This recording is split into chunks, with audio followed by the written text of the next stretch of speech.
Welcome to Activity 31, A Little Easier.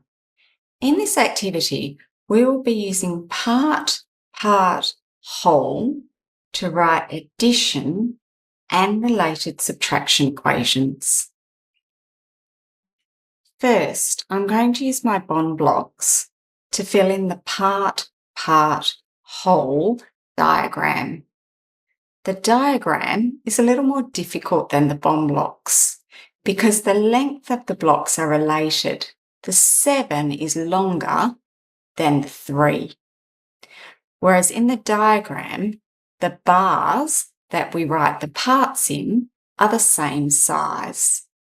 It's the number that tells us how big the parts are. I then need to write my whole in the top bar. Addition is part add part equals whole. Part add part equals whole. 7 add 3 equals 10.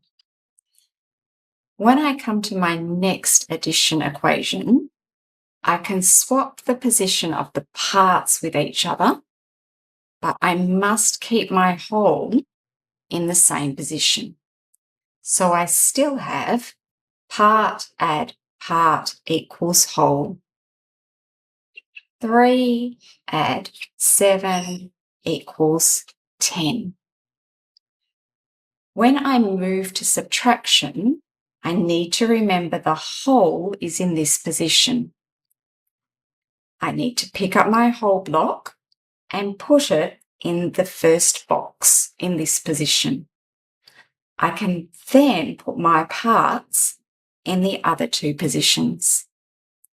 Whole subtract part equals part.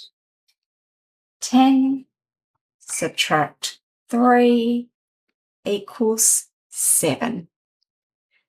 When I come down to this subtraction equation, I need to keep my whole in the same position. But my part blocks can swap positions with each other. So I still have whole subtract part equals part. 10 subtract 7 equals 3. So there are my addition and subtraction equations for the bond of 7 and 3 is 10.